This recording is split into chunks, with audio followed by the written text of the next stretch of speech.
Hey, what's up, guys? Welcome back. I'm Aladadzi. So, finally, I am going to watch the first part of Joy News's documentary, Distraction for Gold.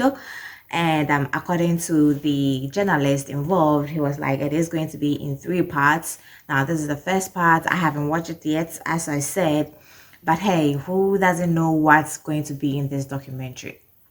And then I've heard that this actually isn't the first documentary. I mean, not by the same media group, but then this, I think City News or City FM did a whole documentary. It took them like, they used a whole year to do a documentary to talk about Galamsey, but I say it's no. But anyway, I am hopeful. I don't know how effective this documentary by Joy News is going to be, but then I am not 100% hopeful, but I mean, still, there is hope. So yes, this is actually like a 29 minutes video. So I am going to do my possible best to make this video 10 to 15 minutes. So yes, let's get right into it. The first part of Distraction for Gold. The U.S. Geological Survey gold statistics for 2022 pegs the world's global gold reserves at 54,000 tons. Ghana's reserves, estimated at 1,000 tons, has been the country's good and bad omen in the past 15 years. The large-scale exploitation of Ghana's gold has been fairly controlled, but the small-scale or artisanal mining sector has been the country's environmental headache. Highly unregulated, it is home to greed, politics, power play, and a policy dilemma. Artisanal and small-scale has a long history in Ghana, but it was only in 1989 that government recognized its legitimacy through the Small Scale Mining Act PNDC Law 218, which was later integrated into the current Mining Act 703 in 2006. The act provided a blueprint for its formalization, reserving small-scale mining for Ghanaians. Like a farmer with arable land but no plow, the country started witnessing the invasion of Chinese into the sector, largely aided by Ghanaians. With the introduction of heavy earth-moving equipment and water-polluting gold mining technologies, the country's forests and water bodies came under attack. Regime after regime saw the pillaging of forests and the pollution of water bodies. Large tracts of forest cover, like this one in the western region, were reduced to wasteland. Contrary to mining practices and regulations, miners hid behind prospecting licenses to destroy large portions of forest reserves like the Apamprama in the Ashanti region. Between 2006 and 2016, the devastation from illegal mining had taken astronomical levels across the country with extreme environmental consequences. Our usual footpath to school and out of our homes has now been turned into pits. I've been injured today trying to find my way home. They have to drive the Galamsey people away. In 2013, President John Dramani Mahama inaugurated a 5-member task force. Wait, but how do you drive these people away if the person who brought them is untouched? The person who's brought them to who brought them to that particular forest, that particular place, has not been apprehended. Well, yeah, you can drive these people away, but then since the person has the power, the person has the money, the person can get a different place, a different forest to do the Galamsey all over again. So with they, arresting the people, like the people that are working on the sites, Even though, yeah, in a way it is good, but the other almost, I mean, it should not almost the person who owns these sites, the person who owns these excavators, the person who, brought them to these sites, so if these people who owns these Galamsey sites are not apprehended, then apprehending those that they just go there to find something to feed themselves, to find something to feed their families, that is really not going to help.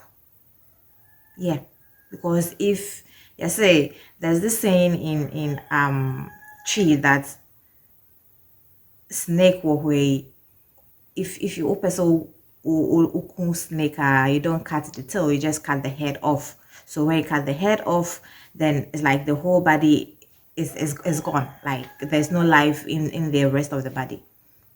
So just sorting out the tail isn't really going to help.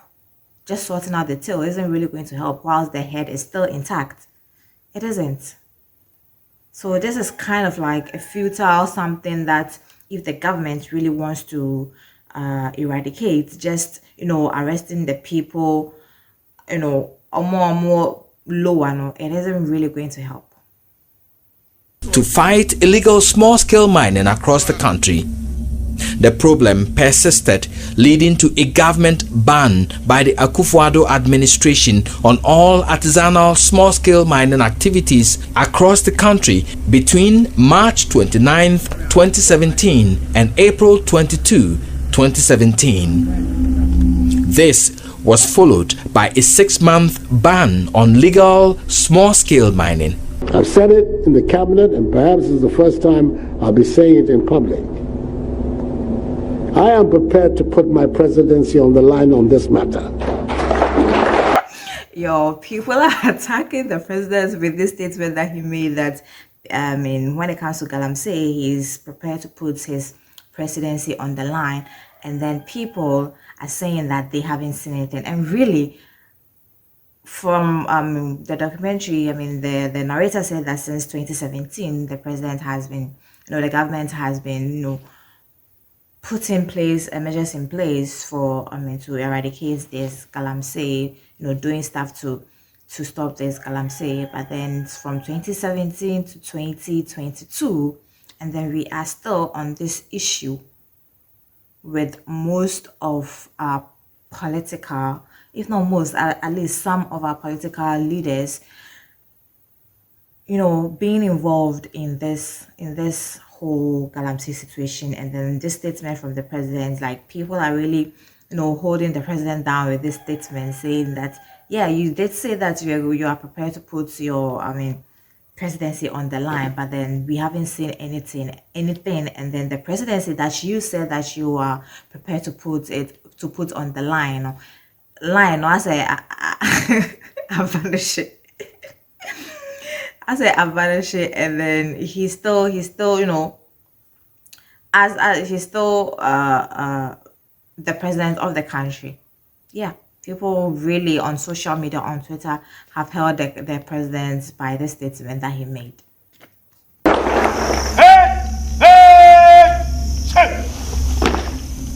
A military and police task force codenamed Operation Vanguard was formed mid-2017 to enforce the ban and eliminate illegal mining. Later, an interministerial task force called Galamstop was roped in to assist and remove seized excavators from the field. But even in the midst of the ban, miners... Look, this thing, I still can't believe it. Look at the size of this excavator, and then people tell us that the excavators that they rounded up, it just poof, it just got missing. This is funny. This is funny. Like, this is, when I heard this some years ago, I was like, what the hell? What the hell? How can they possibly sit down and then form, bring up what to tell the citizens of the country, and then all they could get was excavators now, Ira. Like, what kind of lie is that? What kind of lie is that? Even my 4-year-old nephew wouldn't come up with such a lie. Or they like, really? Abosere Forest Enclave in the Western Region, miners pillaged the forest, claiming that they received concessions from the Minerals Commission. Site where no create a Mineral Commission. This site was allocated to me by the Minerals Commission. They made allocations at a small-scale level. For miners like us, they don't... This person that, has been caught, let's say, when it comes to construction, there's this, I forgot, like, the other man, no. Is it the... Let's say in a company, there's the CEO and then there's the manager or there's the director. This person here, I bet you is just the manager. This person here is just, let's say, it's just the supervisor at the site. That is it. Give any certification. Though the task force made a lot of gains, wait, did I? He said that, my Krata, meaning that indeed, he's saying that indeed that they have, they got the license from the Minerals Commission, but then the Minerals Commission didn't give them, any paperwork. There wasn't any paperwork. How?